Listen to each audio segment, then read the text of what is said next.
Let's make tonight the weekend. I don't wanna wait. I don't. Assalamualaikum sa inyong lahat. Alam niyo ba ngayon, ang ating kapaligiran ay hindi na maunlad o hindi na balanse? Paano kaya natin maabalanse o mapanatiling balance ang ating kapaligiran? So, yan po ang ating pag-aaralan o ipapaliwanag ko sa inyo ang ating konting kaalaman tungkol dito. Ako po si Sandra Pihara, ang mag-uulat ngayon tungkol sa Environment and Sustainable Development. So, ang environment and sustainable development, yung kapaligiran natin at para mapanatili nating maunlad ang ating kalikasan. So, yun po, tulad dito sa book na mayroong maintain the balance of nature. Paano natin mapamanatiling balanse ang ating kalikasan? Kung kayong tatanungin, paano pa ninyo mapanatiling balanse ang kapaligiran ninyo? So, meron ako mga step para mapanatili natin balanse. Una-una, ang pag-iwas sa pagtatapon ng basura sa paligid tulad ng kagubatan at tabing dagat. Nang dahil sa basura, maaaring makaapekto ang ating kagubatan. Ang pagkasira ng kagubatan ito ay makaapekto sa mga naninirahan doon tulad ng mga hayop at mga iba pa. Sa dagat naman, ang basura ay maaaring makaapekto sa mga isda tulad ng wala na silang makain dahil pulo na dumi ang kanilang mga coral reef o ang kanilang pagkain. At ang ikalawa, ang pag-iwas sa paggamit ng plastic. Maaari tayo gumamit ng 5 R's. Una, ang mag-recycle, reduce, at iba pa. So, sa paggamit ng 5 R's, maaari natin mapanatili balanse ang ating kapaligiran. Tulad ng ganyan, halimbawa dito, wala akong mapakita sa inyong larawan, hindi halimbawa na lang. Tulad dito, recycle. Maaari natin gumagawa ng plastic gamit ang mga, o magawa ng flower gamit ang mga plastic. Tulad ito. Ito ay isang uri ng recycle para mapanatili nating balanse ang ating kalikasan. Ang tatlo, ang pagputol ng puno. Iwasan natin ang pagputol ng puno sa kagubatan dahil ito ang tirahan ng mga hayop. Kung wala ang hayop o wala ang kanilang tirahan, maaari sabihin natin hindi na balanse. Dahil, wala nang tirahan ng mga hayop. So, maaari sila malito kung saan na sila titira. So, ang hayop ay makaproduce ng carbon dioxide. So, hindi na sila makaproduce ng kinakailangan ng plants.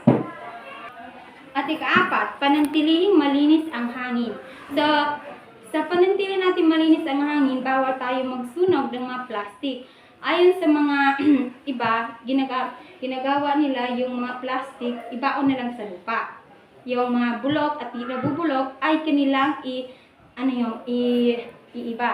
Yung nabubulok ay nasa isang lalagyan. Tapos nabubulok sa isang namang lalagyan. Parang ganun, parang ma-maintain nila o kung ano ba ang kailangang gamitin ay gagamitin nila ulit tulad ng mga plastic. Panghuli, ang edukasyon at kamalayan. Mahalaga ang edukasyon para matutunan natin kung paano ibalanse ang ating kalikasan at kaalaman tungkol sa ating kapaligiran.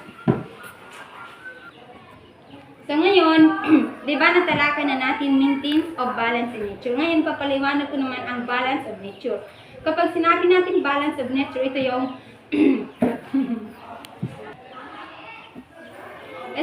balance ng kalikasan o ang pagbalance ng ating kalikasan. So, paano kaya natin mabalance ang ating kalikasan? Tulad ng masabi ko kanina. So, malalaman lang natin kapag balanse ang kalikasan tulad ng may maraming hayop, maraming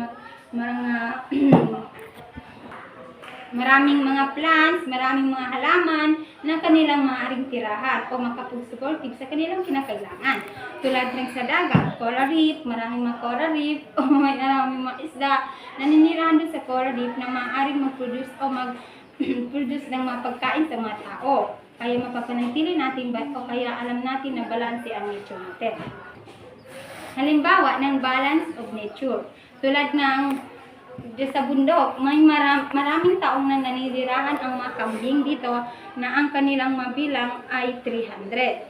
Tapos, kapag ayon sa aking research, kapag daw ang kanyang bilang ay konti lang yung kanilang agwat tulad ng 320 o 260, ay maaari nating masabi stable pa rin. Dahil ang kanyang yung dami ng dati, di ba, 300. So, konti lang nababawas sa kanya o konti lang yung madagdag. Kapag, halimbawa, yung bilang ng kambing ngayon ay 400 na, ang ibig sabihin ay hindi stable. May nangyayari na sa kanilang mga populasyon. Isa pang halimbawa ng balance of nature ay ang concern the weather. So, masasabi natin concern ng weather tulad ng, di ba, ang weather ay temporary lang. Halimbawa, uulan ngayon, tapos bukas ay hindi. Parang ulan at saka araw. Parang ganun, parang ulan, yung parang pag ulan, araw. Yan ay stable lang sa ating mga pagbalance ng ating nature. Kapag sinasabi natin tag-araw ng isang buwan o isang taon ay hindi na yung balance sa ating kalikasan. Maaaring makasira sa ating mga ecosystem o sa population ng mga species dito sa mundo. O species dito sa mundo. At ang huli ay ang interdependence and balance of nature. Pagtutulungan ng mga organismo para ibalanse ang ating kalikasan. Halimbawa ng pagtutulungan nila. Umaasa ang maliliit na halaman sa tubig at tupa. Halimbawa, kung tatanim yung halaman. Kung hindi siya yung madidiligan o malalagyan ng tubig, ibig sabihin hindi siya tutubo. Kapag wala naman lupa, hindi tutubo rin naman ang dili, yung buto ng mga halaman. Parang ganun yung interdependence nila. Parang magtutulungan sila para mabuhay ang isa at para mabalanse naman ang kanilang mga ecosystem. Isa pang halimbawa ng interdependence balance of nature ay ang mga halaman sa kagubatan na nagbibigay ng oxygen sa mga hayop. Tapos yung mga hayop ay nagbibigay ng carbon dioxide sa mga halaman. Parang nagko-connect sila, parang nagtutulungan sa isa't isa. Ang pagtutulungan ng mga species o mga population o mga tulad ng hayop o plant, tao, ito ay resulta ng balance of nature dito sa ating.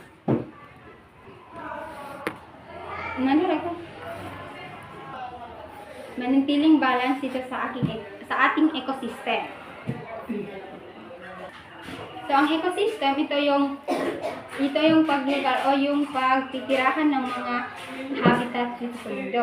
Tulad ng gubatan at saka coral reef. So, yun ang aking iuulat. Yun ang aking nauulat ngayon. So, di ba natalakay natin tungkol sa pag-maintain ng balance of nature. Panantiling balance ang kalikasan. So, sa pamagitan ng mga proseso na sabi ko kanina, ay maaari nating masasabi na stable ang ecosystem natin, ang population ng tao. Ngunit sa panahon ngayon, ang ating mundo ay hindi stable o ang ating mga ecosystem ay hindi stable. Bakit kaya? Nang dahil sa mga mainit na araw, di ba, nasabi ko kanina, hindi siya balance di ba, ang balance of nature ay considering the weather. So, ngayon sa panahon ng mainit na talaga, wala nang tag-ulan, wala nang mga yung taglamig, kaya masasabi natin makakasira sa ecosystem. Nakita natin sa kagubatan. Halos wala nang mga parte o yung elements ng mga plants, parang hindi na sila marami. Nakikita niyo naman, di ba ito? Namamatay na yung mga dahon, halos. Di ba nakikita niyo naman ito? Parang wala na siyang kamalay-malay, wala na siyang kabuhay-buhay dahil sa init na ngayon. Kaya hindi na talaga balanse ang ating mga ecosystem.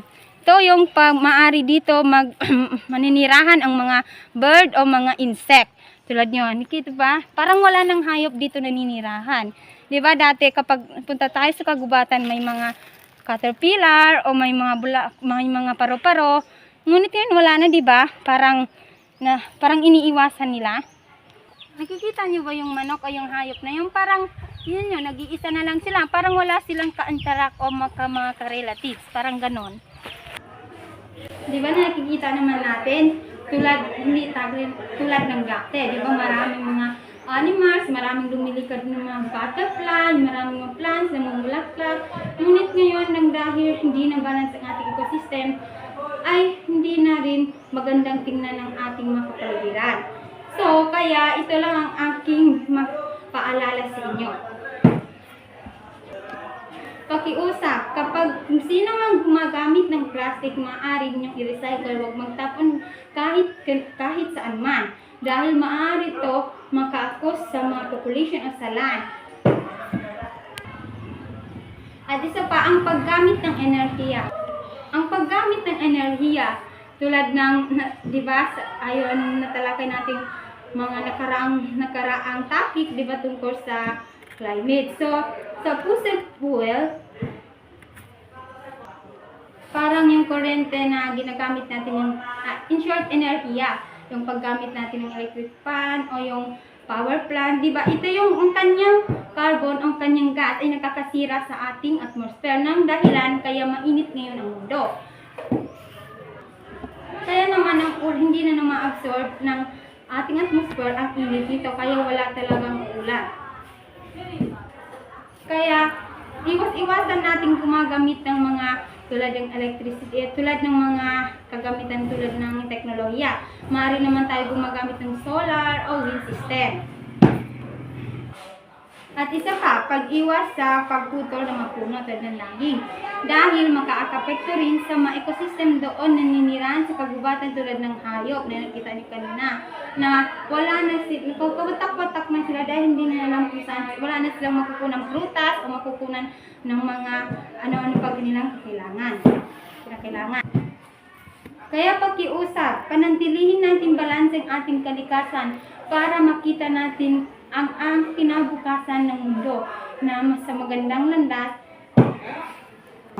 Di ba maganda sa paningin kapag nakita natin sariwa ang ating paligid at hindi tayo magkakasakit kung ang ating ecosystem ay stable. At yan lang po ang ating ulat ngayong araw. Sana may nakuha kayo at sana may nakuha kayong kahit konting kaalaman tungkol sa ating environment at pag-develop sa ating nature. At maraming salamat po, ako ulit si Sandra Pihara. 정신이 나갔었나봐